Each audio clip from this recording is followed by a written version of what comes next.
Welcome back to the channel. This is part 3 of mastering your self-employment as an RMT.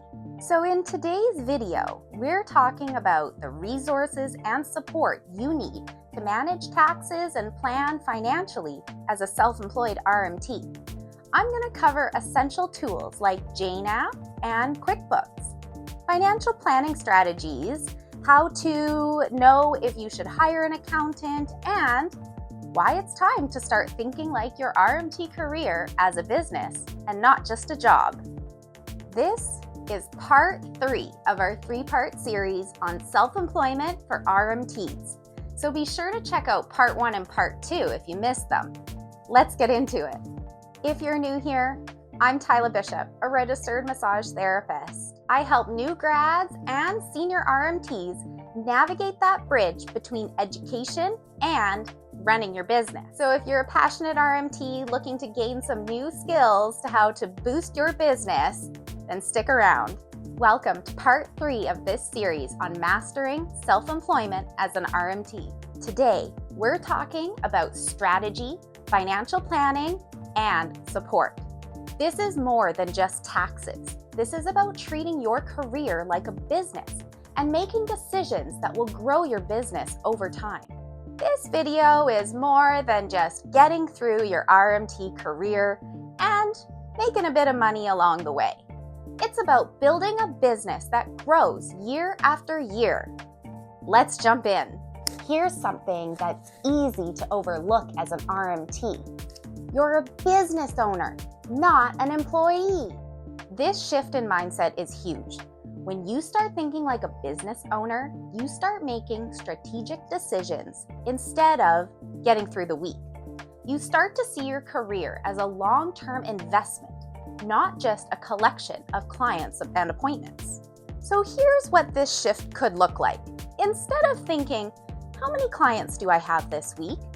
You should start thinking about, how do I increase my bookings for next month? Instead of saying, I hope my taxes aren't too high, you should start saying, how can I reduce my taxable income with smart write-offs? Or how about, instead of saying, I just want to get through this tax season, you could ask, how can I set up systems that make taxes easier next year? This is why it's so important to have business tools like Jane app and QuickBooks, because they help you to see that your practice is a business, not just a job. Let's talk about the 3 essential tools for running your RMT business. Okay, first up, there's Jane app. Of course, we've all heard of Jane app. Great for a booking system, accepts payments, creates great billing reports. But Jane is actually more than just a booking tool. It also helps to track and generate invoices and creates tax reports like a revenue report. This is where it'll show you total payments by date, client, and payment method. There's also another report called your billing summaries report. This will show you details on fees that you've paid to the clinic that you're working in. Here's a little tip on how to use Jane for your own strategy. Use Jane's revenue report to track your monthly growth. Are you earning more this month than last month? If not, you might want to review your marketing or your client retention strategies. All right, next up is QuickBooks. This is where we can address our bookkeeping and tax preparation needs. QuickBooks tracks expenses like supplies, like your oils, lid-ins, and other massage tools, but it also helps with marketing. If you've got ad fees, website costs, and social media tools, you can calculate that and track it all here. You can also use this as a business use from home. If you want to do this stuff from home, you can track this and write off your rent, internet, and utilities. Here's a little tip for QuickBooks on how to use it for your strategy. Categorize expenses so that you can see where your money is going. If your expenses are too high, it's time to negotiate better deals and review your spending habits. The last tool that I'll mention is one that I don't utilize too often. However, it is definitely one that can help with your business management. and that is a receipt management tool. There's lots of digital tools out there, and this will help to provide proof of your expenses without having to keep track of all of your receipts. You can use something like HubDoc, or even in just your phone's Notes app. You can scan these receipts digitally and save them for tax time. All right, let's talk about financial planning for RMTs. This is probably the part that I'm most excited about because it's where I started. This is about looking beyond what do I owe for taxes and thinking about the bigger picture of your business. First up, you want to set a savings goal.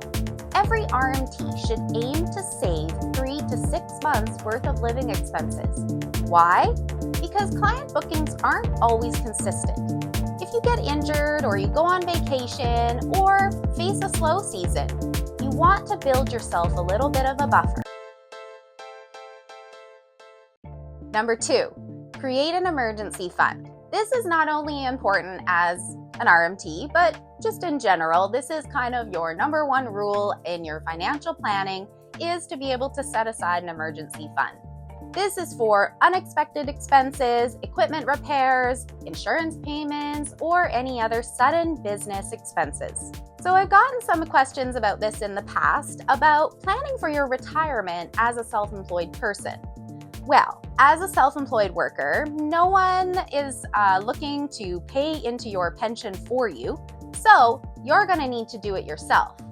Look into things like RRSPs and TFSAs. Both are great options for self-employed RMTs. Reach out to your local branch and talk to a financial advisor and check out the rates and see what works best for you. Next, plan for your taxes in advance. Taxes aren't just a once-a-year problem, so here's what you can do. Set aside 20 to 30% of every payment that you get for your taxes. We spoke about this in Part 2. Next, use your Jane's reports, like your revenue report, to calculate your expected taxes for each quarter so that you can prepare ahead of time. Lastly, you want to track your growth and track your monthly revenue using those reports in Jane. If your income isn't growing, ask yourself why. Do I need to do more marketing? Do you need to book more repeat clients? Or do you need to maybe make yourself a little bit more available online? If you're wondering, should I hire an accountant? Here's a few things to consider. Have you made over $50,000 in gross income this year? Have you registered for your GST number? You're not sure how to track your expenses. Or maybe you want to make sure that you're claiming every possible deduction. In preparation to see your accountant, you could generate a revenue report from Jane, a billing summaries report, and make sure that you have copies or some kind of track record of all your receipts for business expenses. And don't forget to include your bank statements as well.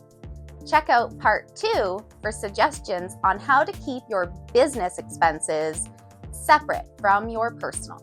So, we've discussed lots of different categories and topics to try to help keep you on track.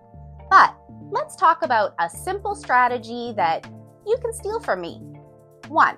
Set a growth goal. Do you want 20% more clients next year? Next, try tracking your progress.